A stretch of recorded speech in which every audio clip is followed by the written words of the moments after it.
Let's put this into perspective, because on paper, the stats almost sound fake. Battlefield 1 is widely seen as one of the best shooters of its generation. That game had one of the most viewed trailers in gaming history. The reveal broke the internet.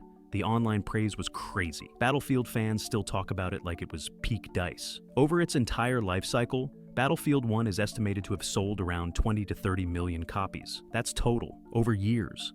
Now, here's where things get wild. Battlefield 6 moved those kinds of numbers in a single month. 7 million copies in 3 days. And then, it just kept going. By the end of October 2025, Battlefield 6 had already hit that 20 to 30 million window. In 1 month, it did what Battlefield 1 did over its entire life. That alone would be ridiculous on its own, but it doesn't stop there. Battlefield 6 also posted the biggest single-month US digital and physical sales of any game in the last 3 years. The only title to outperform it in that stat is Call of Duty: Modern Warfare 2, back in 2022. And that game was a juggernaut. Say what you want about its longevity or the way Warzone integration went off the rails, but at launch, it was unstoppable. The fact that Battlefield even exists in the same sentence as that release is DMN impressive. And remember, Battlefield 6 is current gen only. No PS4, no Xbox One, no safety net across 2 generations. This is a game locked to PS5, Xbox Series X/S, and PC. And it still put up numbers like that. This isn't a nice little comeback. This is a franchise smashing straight into the top of the industry after years of being a punchline. But if Battlefield 6 is the surprise winner, that means something else had to give, and that's where Black Ops 7 comes in. Today, with like the thought that today needed to be impressive, and it wasn't. I'm gonna be excited to play with my friends. You know, it's a new game, something to peel back with friends, new content. Putting that all to the side, I just wish it would feel like they care more, because it doesn't feel like they do. And where are we going, man? Are we on Verdansk? Are we on Avalon? Are we going backwards, forwards, something new? What's happening for the Battle Royale, bro? No news. BF6 or Black Ops 7? If BF6 looks way more promising, Call of Duty is fumbling. And it's a momentum sport. Battlefield 6 has a gigantic opportunity to really you know? I'm just saying, this is a big if, but if they put out a great BR, if they did, I mean, it'd be a big shot to Call of Duty. Call of Duty has had bad years before. We've seen messy launches, hated campaigns, controversial changes, and whole seasons where the community just rolls their eyes. But the one thing COD always had, no matter what, was sales. Every year, no matter how loud the complaining got, COD would still land as one of the best-selling games on the planet. That was the safety net. That was the arrogance. That's where the too-big-to-fail attitude was born. Black Ops 7 broke that illusion. In Europe, Battlefield 6 outsold Black Ops 7 by around 63% during the same launch window. Let that sink in. Not slightly more, not competitive. Battlefield didn't just edge past COD, it smoked it. Even compared to Black Ops 6, the drop-off is nasty. Some regions are reporting more than 50% lower launch sales for BO7. Steam numbers are down. Physical copies are down. And before the "Steam doesn't matter" crowd starts yelling, we're not even talking about raw player counts. We're talking about trends, momentum, the direction of the graph. For the first time in a long time, COD looks tired. And it's not like BO7 is some unplayable disaster. Plenty of people think it's decent. Some love the changes, others enjoy the maps, the camo grind, the movement. This isn't about the game being trash. It's about the context around it. Because here's what Activision did. Released Black Ops 6, watched it become one of the weakest entries in years, then followed it up almost immediately with Black Ops 7. No breathing room, no reset, no moment for people to actually miss the franchise. Just, hey, here's the next $70 chapter in the same story. And players felt it. They didn't show up with the same energy. The day one must-buy pressure wasn't there anymore. Some picked it up. Some shrugged and said they'd wait. Some looked at Battlefield 6 and said, you know what, I'm gonna try that instead. This isn't COD dying, but it is COD stumbling. For the first time, the giant actually lost ground in the one area it always dominated, the cash register. So Battlefield climbed higher than ever before. COD slipped lower than it's used to, and somewhere in the middle, the balance finally shifted, which leads to the big question. What does Battlefield do now that it finally has the upper hand? The PC community is gigantic these days, and there are way more PC gamers than console gamers worldwide. Plus, Really? Steam is the biggest distribution Call of service Duty? for PC games. So if a game is struggling on Steam, it's pretty safe to assume it's struggling elsewhere as well. And when I say Black Ops 7 is struggling on Steam, I mean that in the most honest, blatant way that I can. I'm looking at Steam charts on the morning of November 14th. It's launch day for Black Ops 7. And these are the times when the player count should be super high, spiked up. True. Because everybody has been online since last night, and all the diehard fans are taking off work today to play. I have seen some positive impressions from people that are glazing the multiplayer, gushing grannies over the zombies even. And that's great. I'm happy that you're enjoying it. Me and your mother are so proud of you for enjoying yet another Call of Duty game. Yeehaw. But I can tell you from everything I've seen, I know I wouldn't like this. So what the fuck is the point in me purchasing it just to be part of the same cycle every year that I have been for the last decade and some change probably, where I buy every new Call of Duty expecting something different, expecting something to change that's going to get me hooked on it again like I used to be back in COD 4 and Modern Warfare 2 era, and it just never comes. From EA's perspective, this is the dream scenario.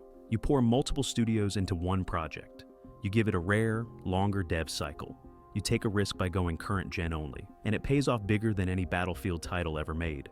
What do you do now? You don't rush a sequel. You don't crank out Battlefield 7 in 2 years just to chase a trend. You turn Battlefield 6 into a platform. The smartest move EA can make off the back of this is simple. Stretch Battlefield 6 out over 3 to 4 years. Treat it as the base game, not the warm-up. That means multiple years of seasons. New maps rolled out regularly, ongoing weapon additions, modes, and tweaks. Events that actually feel meaningful, not filler. On top of that, Battlefield 6's success validates EA's entire multi-studio approach. This wasn't just DICE grinding in a bunker. This was a coordinated effort, a central Battlefield tech team handling the engine, tools, and core systems. Other studios assisting with maps, multiplayer content, single player, and even side modes like RedSec. A deliberate decision to give the game time instead of sprinting to market half-finished. That's huge, because it tells EA something very important. When we don't rush Battlefield, Battlefield works.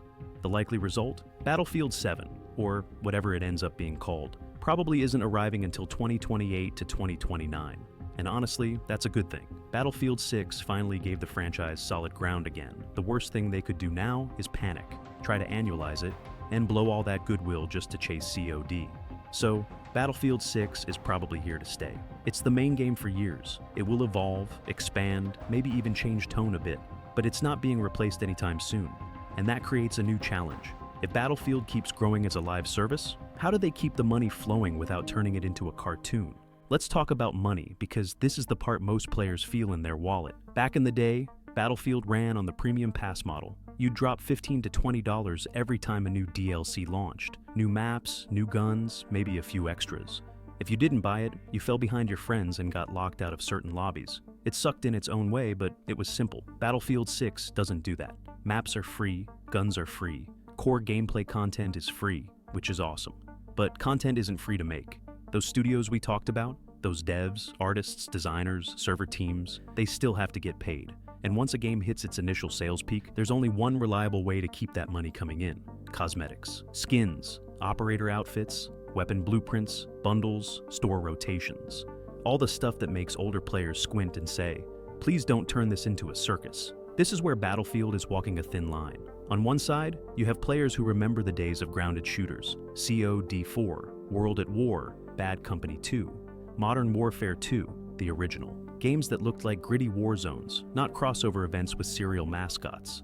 On the other side, you have the reality of 2025 game publishing. Live service titles don't survive on pure box sales. They need ongoing purchases. They need cosmetics that make money without fragmenting the player base. Battlefield 6's early success in this area comes down to one thing: restraint. The game looks like a military shooter. The cosmetics, for the most part, feel like they belong in that world. You don't feel like you're running around in a theme park. You feel like you're in a battlefield. If EA can keep that balance, keep maps and weapons free, keep the cosmetics grounded, and use the store as a way to fund long-term support without torching the game's identity, then Battlefield 6 will survive as a live service without turning into some neon nightmare. But even all of that still doesn't fully explain why Battlefield took off this hard. To understand that, you have to zoom out and look at everything else going on in the FPS space. Because Battlefield didn't just win by getting better. It won because almost every other shooter got too sweaty. Over the last 5 or 6 years, something strange happened to shooters. They stopped being games you could casually chill with, and turned into full-time jobs. High-stakes extraction, ranked-only playlists, movement metas, skill brackets, ELO, MMR, SBMM. All those lovely acronyms that make your blood pressure rise. Battle royales, ranked arenas, extraction grinders. Everything became about sweat, stakes, and stress. And in the middle of that, Battlefield 6 quietly did something nobody expected. It remembered how to be fun. That's where the second half of this story really begins. If you zoom out and look at the last half-decade of shooters, a clear pattern jumps out. Every major FPS tried to become more competitive, more punishing, more skill-intensive, more meta-driven, more grind-heavy. It became a space where every match felt like a job interview. Warzone turned into a movement arms race. Apex became a masterclass in ability stacking and ranked anxiety. Escape from Tarkov was practically a financial horror game. Rainbow Six Siege went from tactical to esports laser focus. Even Fortnite, the fun game, became a sweatfest full of turbo builders and cracked kids with perfect mechanical skill, and the average player was exhausted. Nobody wants to come home from work, sit down on the couch, and immediately get shoved into a digital blender by someone bunny hopping on caffeine. That era burned people out.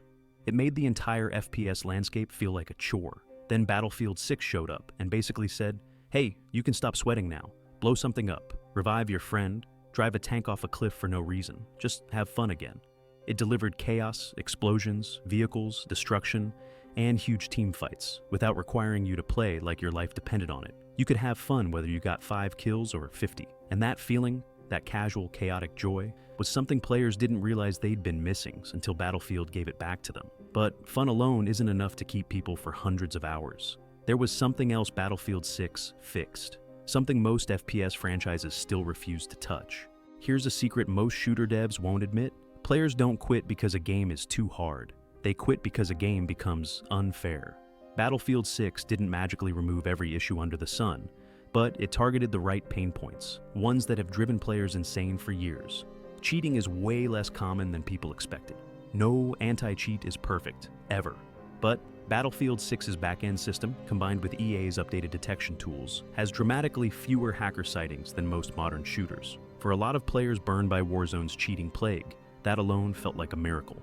Input balance finally feels balanced. For years, mouse and keyboard players complained that controller aim assist was too strong. Controller players complained KBM had too much precision. Battlefield 6 did something radical. It tuned both in a way where neither group feels like second-class citizens. Controller players feel smooth and responsive. KBM players feel accurate and consistent. Nobody is forced into one device to stay competitive. That balance might sound small, but FPS players know. Input wars can kill a game's community from the inside. Battlefield avoided that. Netcode and server performance aren't perfect, just better than what people are used to. Battlefield still has the occasional die around a corner moment, weird time to kill spikes, rubber banding glitch, questionable death cam. But compared to what the competition has dealt with the past few years, server desyncs, broken hit reg, constant packet loss, stutters and lag spikes, BF6 feels refreshingly playable. It's not flawless. It's just better than the chaos everyone else delivered, and that's been enough to earn trust. But this isn't even the biggest secret behind Battlefield's rise, because Battlefield has always had one thing no other shooter can replicate. And in 2025's social media world, that advantage is stronger than ever. If you've played even a few hours of Battlefield 6, you already know what I'm about to say. This game produces clips, not scripted moments, not forced highlight plays, not watch me hit this insane shot montages. I'm talking pure, unfiltered, accidental chaos, the kind that only happens in this franchise. A helicopter spinning out of control and taking out a tank by accident, a skyscraper collapsing with 30 players inside, a jet slamming into a rooftop sniper, a squad parachuting in and getting obliterated by a rogue rocket, a random chain explosion that wipes half a team. Battlefield has always been cinematic, but Battlefield 6 finally hit at the right moment, during the peak of short-form video culture, Instagram Reels, TikTok, YouTube Shorts. These platforms run on shocking moments, fast clips, surprising outcomes, and instant dopamine. Exactly the kind of moments Battlefield naturally produces every single match. And because Battlefield is modern and accessible, everyone posting clips makes the game look insane in the best possible way. Battlefield 3 and 4 had these moments too, but that was before TikTok, before modern YouTube Shorts, before algorithm-driven virality. This time, when Battlefield went wild, the internet watched, and people didn't just watch, they downloaded. They wanted to be part of those moments. They wanted to create them. Battlefield didn't need fancy crossovers or celebrity skins. Its content was organic, it looked real, And in a market full of neon collabs and cartoon cosmetics, Battlefield felt refreshing. But all of this, the numbers, the virality, the casual fun, the design choices, leads to one final massive question. Now that Battlefield has won for the first time, what does this mean for the future of the entire FPS genre?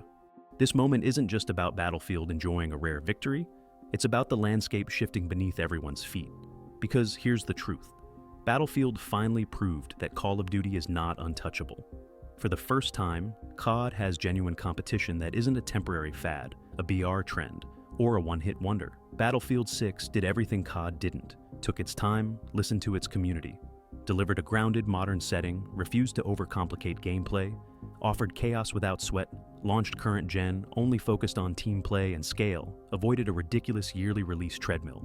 And guess what? It worked, spectacularly. Meanwhile, Black Ops 7 arrived at the worst possible time, too soon after Black Ops 6. Player fatigue sales cannibalized by Game Pass stacked competition. A community tired of the same loop. In a weird twist, both franchises now need each other. Battlefield needs COD to keep pressure high. If Battlefield gets comfortable, it falls back into old habits. OD needs Battlefield to stay hungry. Competition is the only thing that ever forced Activision to innovate. Think about it. No rival, COD gets lazy. Real rival, COD tries again. Battlefield didn't just win sales, it forced a reaction. Already you can see. More transparency from COD devs, faster fixes, more consistent communication, a stronger push to address community complaints. None of this happened because Activision woke up one morning and wanted to be nice. It happened because Battlefield 6 scared them, and that fear is good for everyone, because now players have options, real options, not COD or nothing. Battlefield 6's rise is proof that you don't have to follow the crowd to succeed. You don't have to mimic trends or chase metas. You can build something grounded, cinematic, chaotic, and fun, and people will show up in droves. Which brings us to the final question this whole story leads to. Battlefield beat Call of Duty in sales for the first time ever. That alone is historic. It's a moment fans of the franchise will talk about for years. It's a turning point for EA, for DICE, and for the future of the series. But the real winners, the players. Because for the first time in nearly a decade, COD doesn't own the genre. Battlefield isn't the underdog. Shooters aren't predictable. Devs have to actually compete. Innovation is back on the table. Battlefield didn't just dethrone Call of Duty. It revived the entire FPS space by proving that a different formula can win loudly. And maybe that's the real story here. Not that Battlefield finally beat Call of Duty, but that Call of Duty finally has someone to fear again. And fear in this industry is the only thing that ever forces real change. Now, I want to hear from you. Which game did you pick up this year, and why? Was it Battlefield's chaos or COD's comfort? Did you stay loyal to one, or did you switch sides for the first time? Drop your thoughts below, because this might be the first chapter in a very, very interesting rivalry.